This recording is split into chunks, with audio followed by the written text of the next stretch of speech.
Last week I packed up the boat and headed for Port Welshpool, not for a fishing trip but to take part in the annual Snake Island Hog Deer Ballot. I was joining a buddy of mine from New South Wales, Joel Fulton, who'd been lucky to draw a spot, and I was tagging along to film and document his hunt. After decades of lobbying for access to this 35 square kilometre piece of public land, the first opportunity for hunting on Snake Island finally occurred in 2017 after successful campaigning spearheaded by the ADA. Over the last 5 seasons, it's provided world-class opportunities for approximately 55 hunters every year. While preparation, research and training starts months ahead, the briefing run by Parks Vic outlines details of the hunt and highlights the fact that this is very much a wilderness hunt and the island is prone to rough weather and extreme winds. Combine this with the rapidly changing tides, and just getting yourself and all your gear there safely in one piece and dry is often the biggest challenge. Each hunter must be totally self-sufficient and bring with them all their own food, water and shelter. If they are skilled and lucky, they can take 1 male and 1 female deer each, with the animals to be presented whole to the checking station on the mainland after being harvested. After the briefing, we loaded up, headed over and started packing in from the jetty, with Joel carting all his gear on a very cool homemade rickshaw fashioned from a stepladder that converted to a high seat. Our initial recon around the north of the island was tough and showed up nothing but dry coastal scrub, but we eventually found some better country to sit and wait out. After getting a call from Jake, one of the other hunters who was hunting further south and had just taken a great stag, we decided to relocate around to another part of the island where the reports of deer moving sounded much more promising.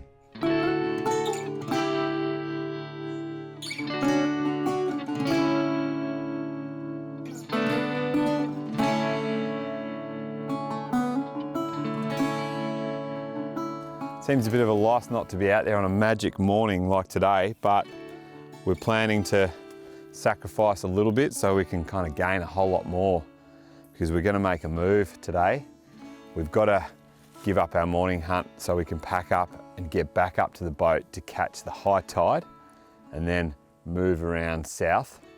Hopefully we might catch up with a couple of the guys as they're coming out, because there's been 2 great stags taken and it's freed up a lot of that area down the bottom end of the island that does have that better feed structure, if you like. So we've got a couple of hours of sort of packing up and walking up to get back up to the pier, move around on the 2 o'clock high tide, and then be backpacking in again this afternoon to start on a whole new adventure.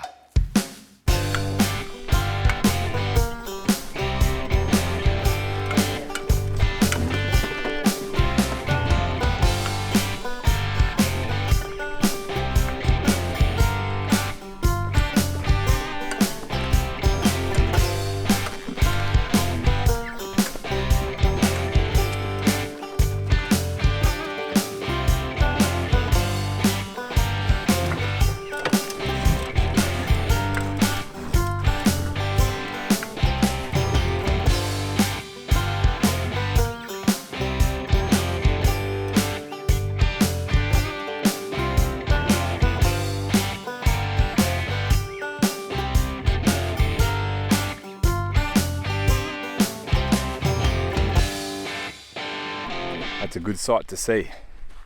The boat's exactly where we left it. And we're just waiting for the tide to come in now. It's just reaching the stern. That stern anchor's held well, as has the front one and the safety rope. And maybe in the next hour or so we'll have enough water to get the boat floating, and then we can cruise with it all the way around and push right up in. Make sure we can get where we need to get up on the high tide in about 2 hours.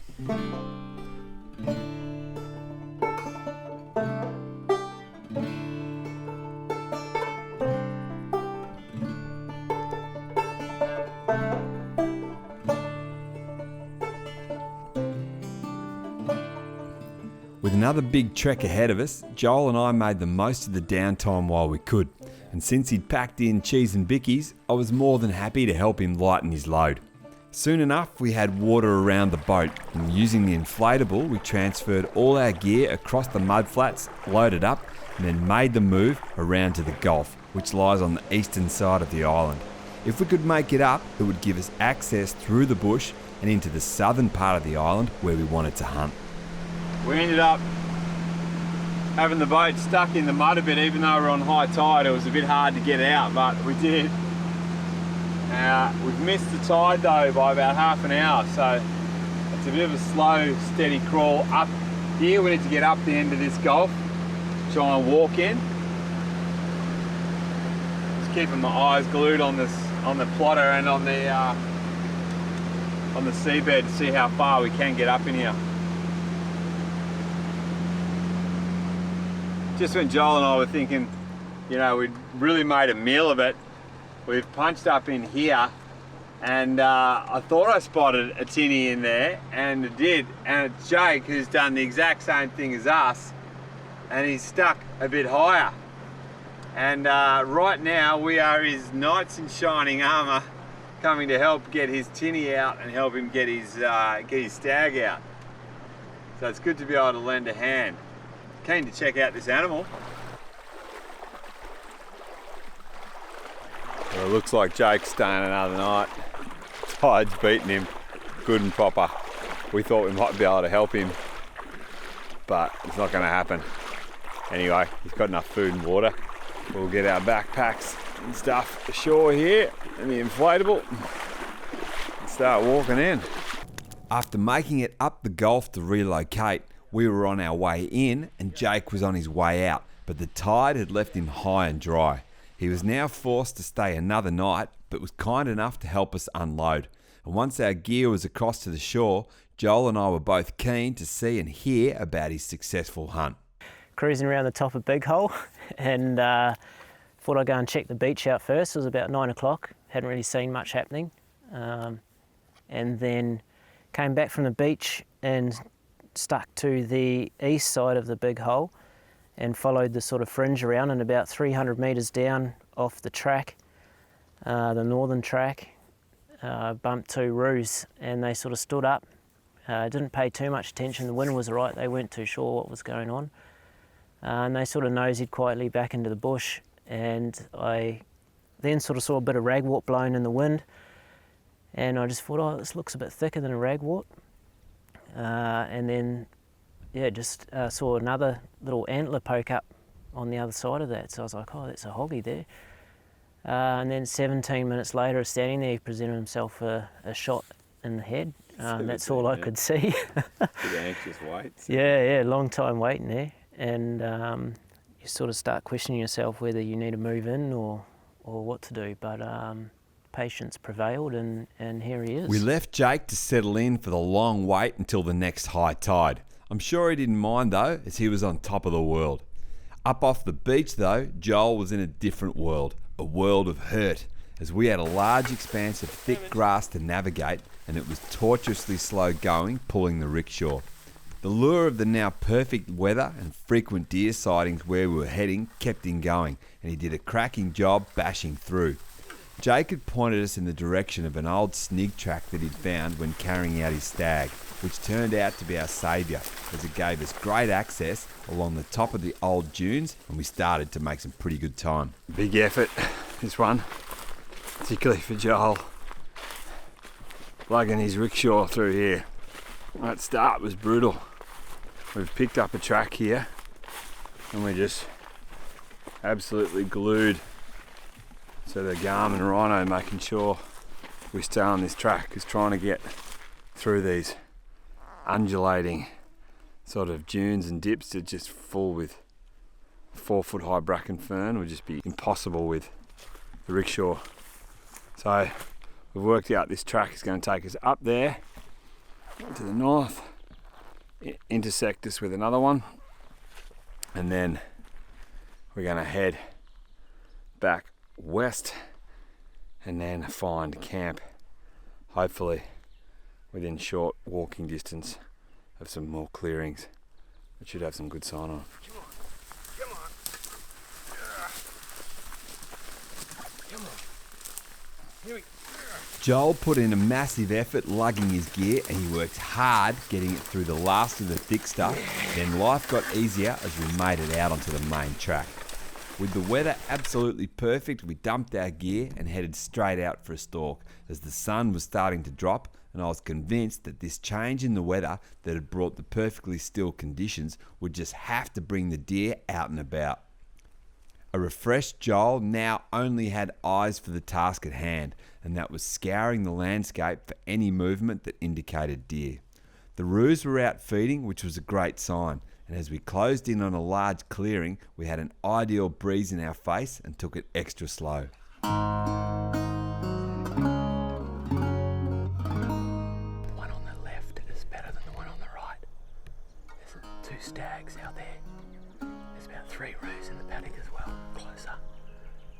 This was the big chance that Joel had been waiting so long, travelled so far and worked so hard for.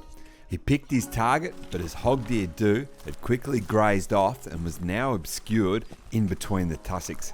We carefully moved around to close the distance and get a clear angle, but it started getting really risky.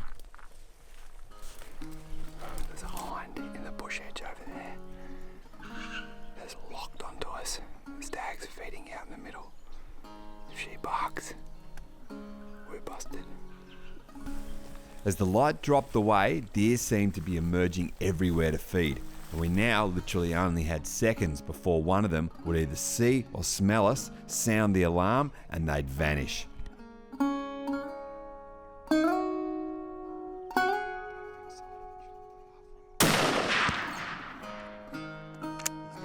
What a rush. I've just hit a stag. Absolutely pumped. He did well, buddy. He did real well. We had a lot of variables there with these roos and that. But mate, how good was it to see all those deer just popping out? It was amazing. Saw 2 to start with. Yeah, then 2 became 3. With a doe, and then 3 became 5. Yeah. This weather though today is absolutely perfect. It's just, a big still a big high's come in and it just screams animals. I said to Joel, we just got to get down here tonight. Giving him a couple of minutes. Let's follow up, mate, and find this fella before it gets dark.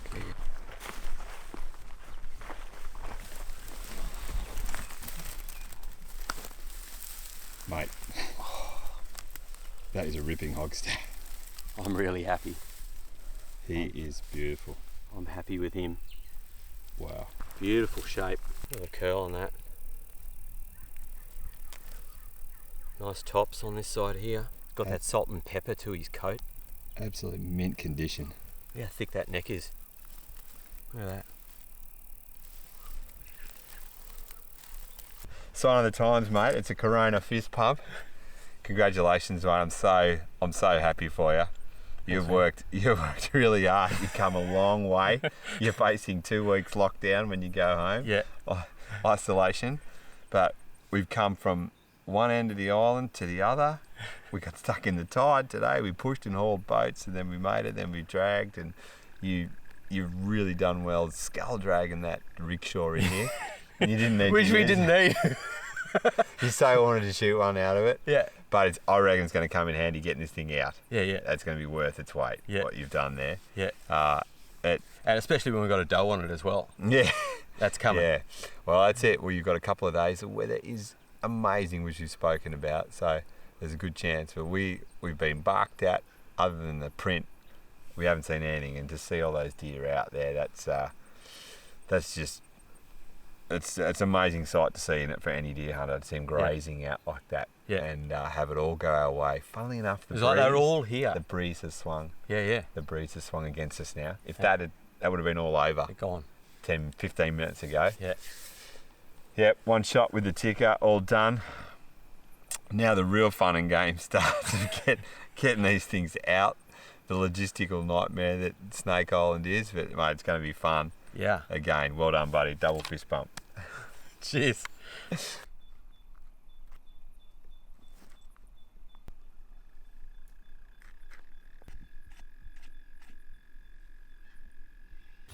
Now nearly 9 o'clock.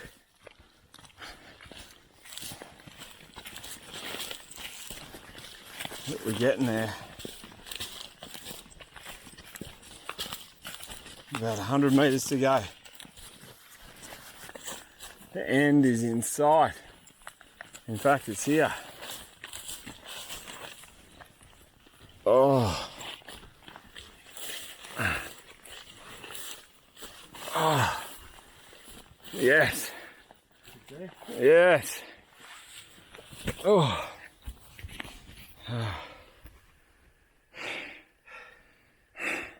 Well done, Rob.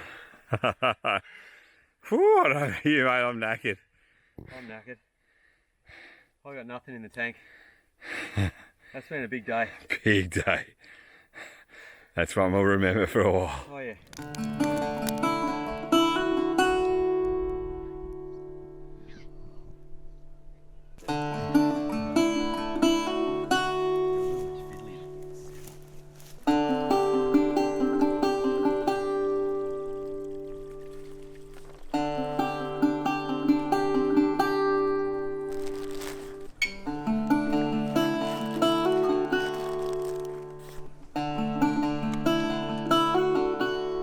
Well, that's about it. We're on the final stage of heading off the island. Then it's the final stage of getting from the boat to the mainland. Then it's the final stage of getting to the check-in station. Snake Island just keeps on delivering. Joel's got his rickshaw loaded up with his full hoggy stag on it. He's already done one trip back to the boat. And then for him, I think from here, it's a little bit uphill, but it's kind of all downhill. Yeah, this one's pretty light now. The other ones were, yeah, certainly a workout. Looking forward to getting this one back to the boat.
Well done, mate.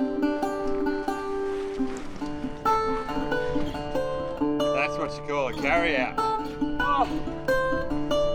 Oh.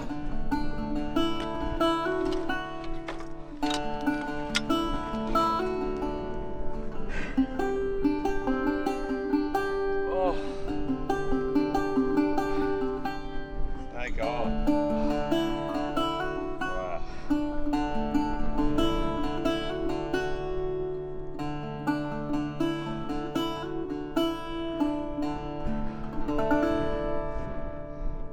Celebrations all round. It's a pretty special feeling for Joel. You know, you worked hard there, mate. That was a massive carry out, and such a relief to see the boat sitting out there. And we've got about an hour and a half now for the tide to come in, and then we can start making a move. I'm going to get Joel to show us how he built this rickshaw of his that stood up beautifully, because he did set it up to be able to work as a rickshaw and as a high seat tree stand kind of setup. Although he didn't get to use it, it's certainly been invaluable for getting that animal out.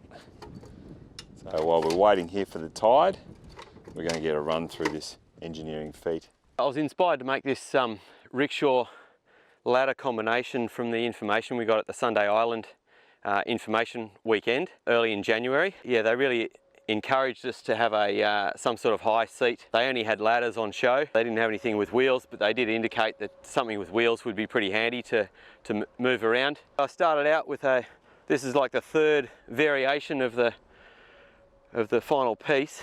I started out with some little 6-inch wheels right down on the back, on the bottom. That seemed like it was going to work well, but it just didn't give me a lot of ground clearance. With this high tussock that you've seen going through, you really need that extra bit of ground clearance. That made me start thinking outside the square and got onto some old bicycle wheels on a clean-up.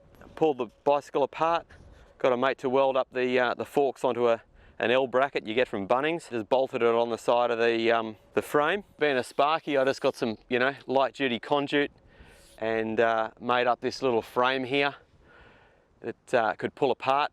And yeah, it's pretty easy. Put a couple of stopper bars at the back of the ladder, so when it's folded up and your luggage is on it, your luggage isn't going to fall off the back as well. It's got a stopper because, yeah, going through this sort of terrain, your luggage is just rocking around everywhere. You're lifting wheels up. The bars on the front were a late, alteration I did on it, and I'm so glad I did. And then, further on from that, I put that harness on, and without that harness, absolutely would have been stuffed. That was a real godsend. That was, pulling up those hills with the weight on it. You just lean right into it and pull through everything you got. Unfortunately, I didn't get to use it as a tree stand. You know what? It made it through as a rickshaw. I had a buckled wheel that's just wobbling its butt off over there, and we still pulled it through. Yeah, I'm pretty happy with the fact that I actually made it, and it was time well spent, I think.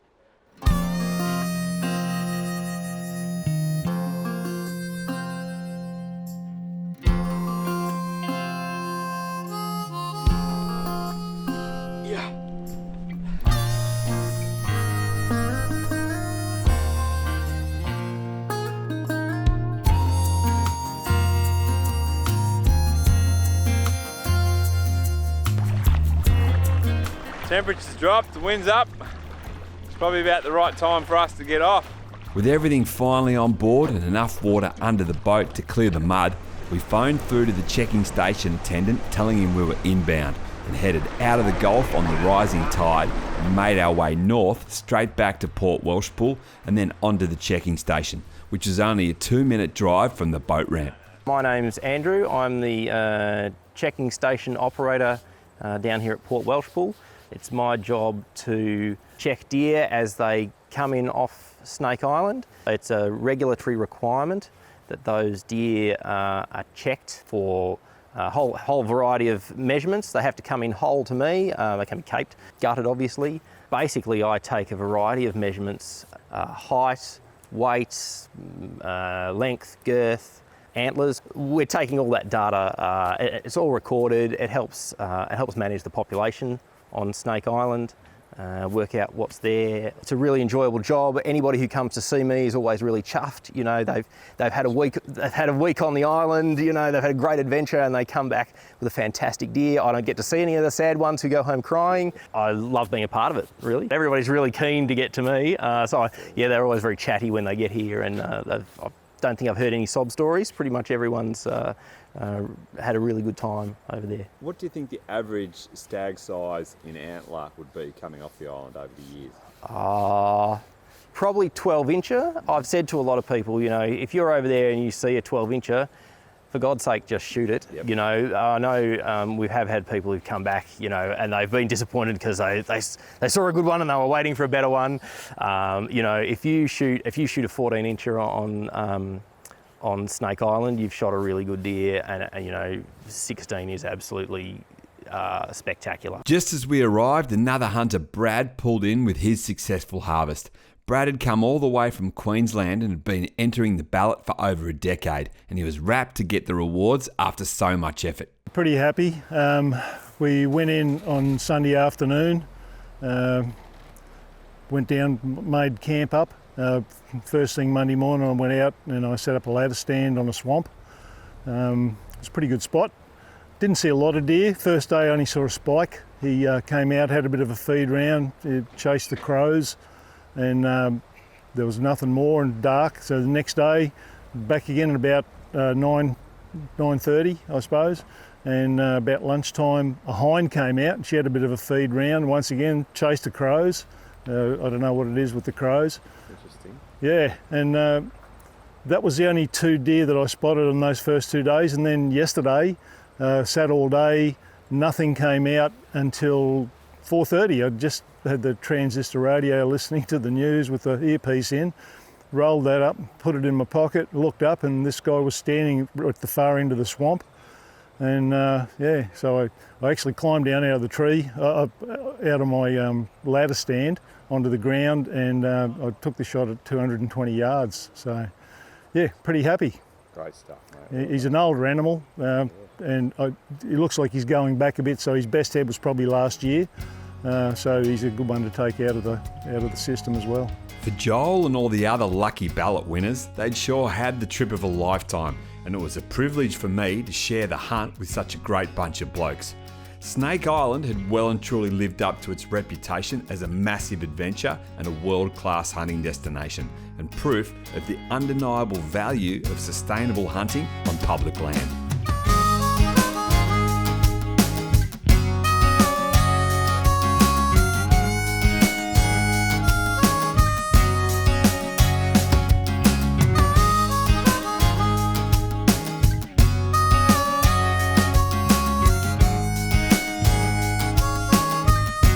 Roca 30 is the proud hunting clothing and equipment sponsor of Beyond the Divide, custom designed for our local conditions and uniquely Australian. Ask for it in store at your local gun shop or check out the full range at maroka30.com.au.